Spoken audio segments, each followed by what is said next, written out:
दोस्तों, जैसा कि हमने अपने पिछली वीडियो में आपको बताया कि पैरालिसिस यानी कि लकवा क्या है, इसके कारण क्या है, इसके प्रकार, इसके लक्षण, इसका उपचार, इससे होने वाली जटिलताएं, उनकी रोकथाम, उनके कारण एवं उनका उपचार। आज हम बात करेंगे कि पैरालिसिस में फिजियोथेरेपी का क्या रोल है और एक पैरालिसिस के मरीज के कंधे कैसे जाम हो जाते हैं और उनको फिजियोथेरेपी के माध्यम से कैसे सही किया जा सकता है।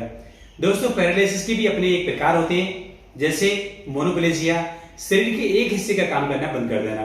डाइप्लेजिया, दोनों हाथों का काम करना बंद कर देना। पैराप्लेजिया, दोनों पैरों का काम करना बंद कर देना। ट्राइप्लेजिया, दोनों पैर एक हाथ का काम करना बंद कर देना या दोनों हाथ एक पैर का काम करना बंद कर देना। हेमीप्लेजिया, शरीर के आधे हिस्से का काम करना बंद कर देना। क्वाड्रिप्लेजिया, शरीर के चारों हाथ पैरों का काम करना बंद कर देना। अब हम बात करते हैं रिकवरी की।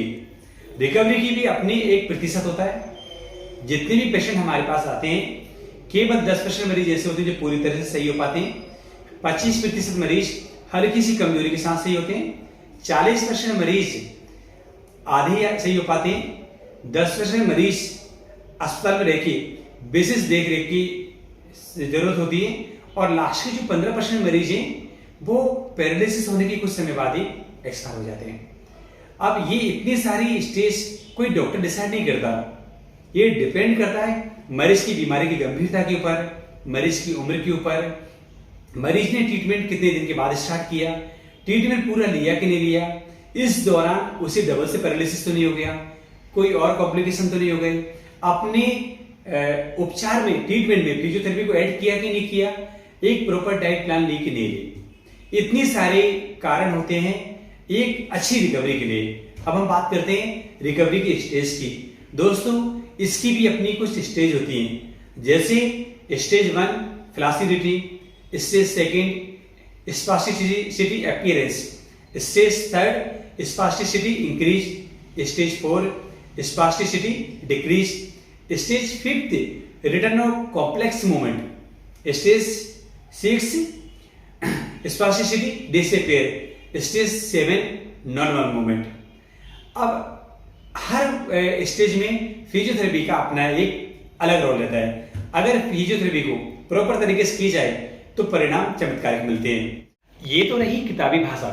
अब हम बात करते हैं एक आम भाषा में कि मरीज के परिजनों को कैसे पता चलेगा कि उनका मरीज अभी कौन सी स्टेज में है और उस स्टेज में फिजियोथेरेपी कैसे करनी चाहिए। अब इसके लिए हम डबल से स्टेज 1 यानी कि फ्लासिडिटी पर आते हैं, जिसे हम लोग हिंदी में बोलते हैं शिथिलता। इस अवस्था में शरीर का प्रभावित अंग पूरी तरह से कमजोर हो जाते हैं और शरीर हिलने डुलने में एकदम असमर्थ हो जाता है। अगर मैं यही सीधी सी भाषा में बोलूं, शरीर के उस अंगों में बिल्कुल भी जान नहीं होती। आप जैसे ही हाथ को ऊपर उठाएंगे और छोड़ेंगे, हाथ तुरंत नीचे पहुंच जाएगा आपका। फ्लासिडिटी में हमें 4 चीजों का विशेष ध्यान देना होता है। पहला, मरीज की पोजीशन हर 2 घंटे में चेंज करानी है, जिससे उसे बेड सोना हो। दूसरा, हमें लंग्स की एक्सरसाइज करानी है, जिससे मरीज नंबर ऑफ एक्सरसाइज या फिर मोबिलिटी बहुत आसानी से कर पाए।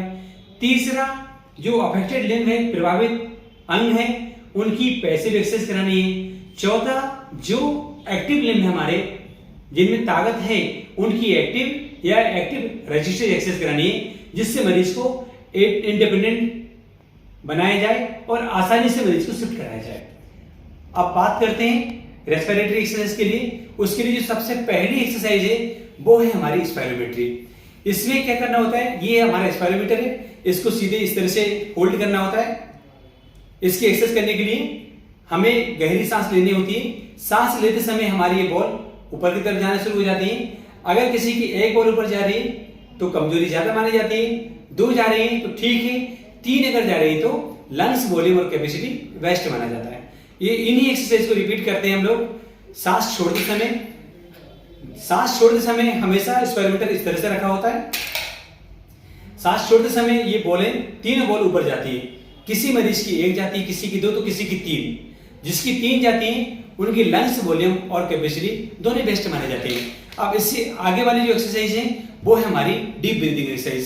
डीप ब्रीदिंग एक्सरसाइज करने के लिए मरीज को गहरी सांस नाक के द्वारा ली जाती है और वही सांस मुंह के द्वारा आहिस्ता छोड़ दी जाती है। कैसे लेते हैं? ये गहरी सांस नाक से ले रहे हैं और उसी सांस को आहिस्ता आहिस्ता मुंह के द्वारा बाहर निकाल रहे हैं। दूसरी एक्सरसाइज है हमारी कफिंग एक्सरसाइज। इस एक्सरसाइज में सांस को, गहरी सांस को नाक के द्वारा लंग्स में एकत्रित की जाती है और उसी सांस को एक फोर्स के द्वारा एक सांस बाहर निकाली जाती है। करके दिखाइए कफिंग। तीसरी हमारी एक्सरसाइज है हफिंग। उसमें भी सेम यही करना होता है, पर सांस छोड़ने का जो टाइम है वो थोड़ा बढ़ जाता है। गहरी सांस हम नाक से लेते हैं, सांस को लंग्स में एकत्रित करते हैं, फिर फोर्स के द्वारा बाहर निकालते हैं, लेकिन कफिंग की तुलना में इसका टाइम निकालने का ज्यादा रहता है। करिए। ये एक्सरसाइज लंग्स वॉल्यूम कैपेसिटी को बढ़ाते हैं, साथ में कार्डियक एंड्योरेंस को भी इनहेंस करते हैं और हमारी एक्टिविटी को ज्यादा समय तक करने में मदद करते हैं। अब हम बात करते हैं पैसिव मूवमेंट की। पैसिव मूवमेंट हमें पैर के, हाथ के और गर्दन के करने होते हैं, और वो भी शरीर के उस हिस्से की जहां पे लकवे के बाद में कमजोरी आई हुई है ना।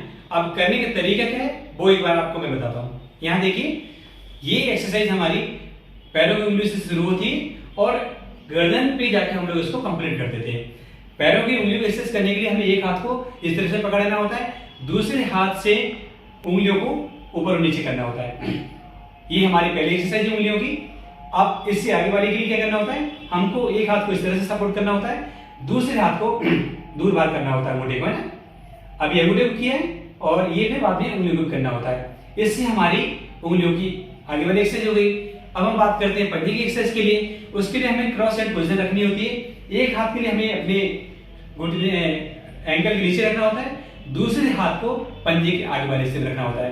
क्रॉस हैंड करते हैं हम अपने बॉक्स स्टैंडिंग पोजीशन में आ जाते हैं, पंजे को ऊपर की तरफ खींचा जाता है और नीचे की तरफ लेके जाया जाता है। ये मैं अपने शरीर के द्वारा कर रहा हूं, ना कि अपने हाथों से। इससे आगे जो एक्सरसाइज करनी होती है एंकल की, वो एक्सरसाइज के लिए हमें अपने दोनों हाथों को इस तरह से इंटरलॉक करना होता है। इंटरलॉक करके हाथ को इस तरह से प्लेस करना होता है, दोनों पैर हमारे दूर रखने होते हैं पंजे को, और फिर अपने शरीर को इस तरह से घुमाया जाता है। याद रहे कि जब आप मूवमेंट कर रहे हैं आपके हाथ स्लिप नहीं होने चाहिए, मूवमेंट पेशेंट के ज्वाइंट में हो। इसके आगे जो मुझे एक्सरसाइज करनी है वो है नी ज्वाइंट की एक्सरसाइज। इसे करने के लिए मैं डबल से बॉक्स स्टैंडिंग पोजीशन में आऊंगा, अपने एक हाथ में अपने एड़ी के नीचे रखूंगा, दूसरा हाथ पेशेंट के घुटने के नीचे रखूंगा और साइड में सपोर्ट दूंगा। इसके लिए मुझे पूरी तरह से बेंड करना है और पूरी तरह से स्ट्रेट करना है। पर याद रहे, स्ट्रेट करते समय आपका घुटना नीचे की तरफ नहीं जाना चाहिए, क्योंकि मरीज की मांसपेशी में कोई जान नहीं होती। जरा भी आप छोड़ोगे घुटना तुरंत नीचे जाएगा और जाके वो लिगामेंट को खराब कर देगा।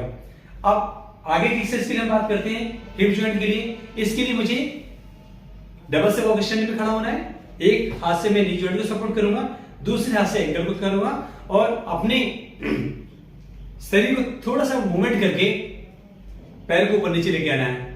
ये हमारी हिप जॉइंट की पहली एक्सरसाइज है। इसके आगे वाले एक्सरसाइज के लिए मैं डबल से बॉक्स स्टैंडिंग में खड़ा होऊंगा और मरीज के पैर को अंदर बाहर करेंगे। पर याद रहे, इस एक्सरसाइज में भी हमारा हाथ घुटने के साइड में और नीचे होना चाहिए। तीसरी एक्सरसाइज करने के लिए मुझे क्या करना होगा, घुटने को बेंड करना होगा, पंजे को नीचे रखना होगा और घुटने पे हाथ का सपोर्ट देके घुटने को साइड टू साइड करना है। इससे आगे के लिए मुझे करना है कमर के लिए। कमर की एक्सरसाइज करवाने के लिए क्या करना होगा, दोनों घुटने को बेंड करना होगा, मरीज के दोनों हाथ अपने चेस्ट पे रखने के लिए बोला जाएगा। अब मरीज से बोला जाएगा कि अपने दोनों हाथ की कोहनी और दोनों पंजों पे प्रेशर लगाएं और अपनी कमर को ऊपर की तरफ उठाएं। उठाइए ऊपर। ये एक नॉर्मल पेशेंट है इसलिए अच्छे से उठा पा रहे हैं। जो पेशेंट है ना, उनकी कमर एक साइड झुकी हुई रहती है, जो कमजोर रहती है। उस स्थिति में हमें थोड़ा सा सपोर्ट देना है और उसको असिस्ट करके ऊपर उठाना है और 10 सेकंड तक रुकना है।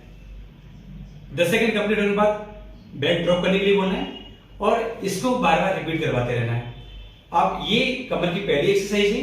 इससे आगे के लिए मुझे रोटेशन करने के लिए बोलना है मरीज को। तो दोनों पंजे पास में लेके आना है, दोनों घुटने पास में लेके आना है और पेशेंट से साइड टू साइड करने के लिए बोलना है। साइड टू साइड करने के लिए बोलेंगे तो वो डेफिनेटली कर पाएंगे काफी हद तक। अब ये हमारी कमर की एक्सरसाइज भी कंप्लीट होगी। अब हम आते हैं हाथ की एक्सरसाइज के लिए। हाथ की स्टार्टिंग हम अपने हाथ की उंगलियों से करेंगे उंगली को एक्सरसाइज करने के लिए मेरा एक हाथ की पोजीशन मेरी इस तरह से रहेगी और दूसरे हाथ की पोजीशन मेरी ये रहेगी।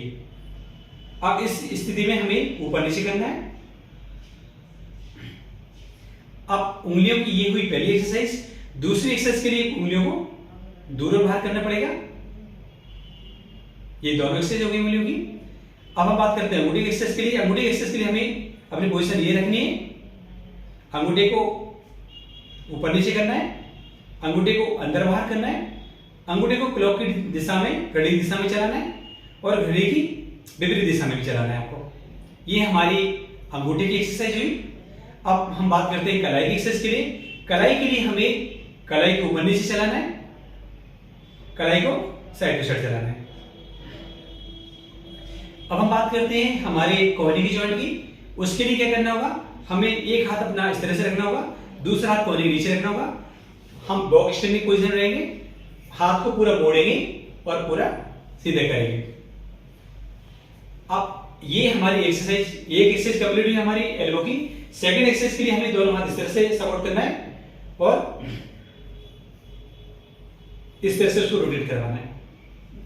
अब हम बात करते हैं शोल्डर जॉइंट के लिए। शोल्डर जॉइंट की एक्सरसाइज कराने के लिए हमें पेशेंट के हाथ को इस तरह से ग्रास्प करना है, पकड़ना है। एक हाथ से हमें एल्बो को सपोर्ट करना है, हाथ पूरा स्ट्रेट रहेगा, स्ट्रेट को ऊपर तक लेके आना है, नीचे लेके आना है। याद रहे ये एंड रेंज अचीव करना बहुत जरूरी है। अगर आप एंड रेंज तक मूवमेंट को लेके नहीं जाएंगे तो आपकी मांसपेशियां अंदर से कड़क हो जाएंगी, जॉइंट अंदर से जाम होना शुरू हो जाएगा, पेन स्टार्ट हो जाएगा मरीज को और आगे चल के यही पेन आपका आपके पूरे कंधे को जाम कर देगा, जो कि हमें रिकवरी में प्रॉब्लम क्रिएट कर सकता है। हमने जितने भी आज तक मरीज देखे, सबसे ज्यादा कॉमन जो कॉम्प्लिकेशन है पैरालिसिस के बाद का, वो कंधे का जोड़ का जाम होना होता है, कलाई का नीचे ड्रॉप होना होता है और हमारे पंजे के नीचे की तरफ ड्रॉप होना होता है। इन तीनों चीजों को इस वाली प्लास्टिक स्थिति में विशेष ध्यान से मैनेज करना होता है। कलाई हमारे नीचे न चली जाए, उसके लिए कलाई में एक बॉल को पकड़ा के रखें मरीज को, पंजा नीचे ना हो जाए, फुट ड्रॉप ना हो जाए, उसके लिए फुट ड्रॉप स्प्लिट लगाना जरूरी होता है। अब हम बात करते हैं हमारे गर्दन की एक्सरसाइज के लिए। गर्दन की एक्सरसाइज के लिए हमें क्या होता है, मरीज को काउच से थोड़ा सा बाहर लेके आना होता है, दोनों हाथ हमारे हथेली पे रखना होता है उनकी गर्दन को, फिर बाद में उनका जो सिर है मरीज का हमारी टंगी पे रखना होता है, दोनों पैर दूर करना होता है और साइड टू साइड करना होता है। सेकंड एक्सरसाइज के लिए क्या करना होता है, हमें अपनी सिर्फ कमर का मूवमेंट करना होता है। थर्ड एक्सरसाइज के लिए हमें दोनों पैर पास लेके आना होता है, हमें सिर्फ अपनी नी जॉइंट को मूवमेंट करना होता है। ये हुई हमारी कंप्लीट पैसिव मूवमेंट, जो कि एक पैरालिसिस के पेशेंट को करना बहुत जरूरी होता है। अब हम बात करते हैं एक्टिव रेजिस्टेंस एक्सरसाइज की। ये एक्सरसाइज करने से हमारे सही वाले हाथ पैरों की मांसपेशियों की ताकत बनी रहती है, जो कि आगे की स्टेप के लिए बहुत ज्यादा जरूरी है हमारे लिए। दूसरा, हमारे कार्डियक एंड्योरेंस वो भी मेंटेन रहता है। नहीं, ज्यादातर लोग जो लेट जाते हैं ना, उनका कार्डियक एंड्योरेंस भी कम हो जाता है और मांसपेशियों की ताकत भी कम हो जाती है।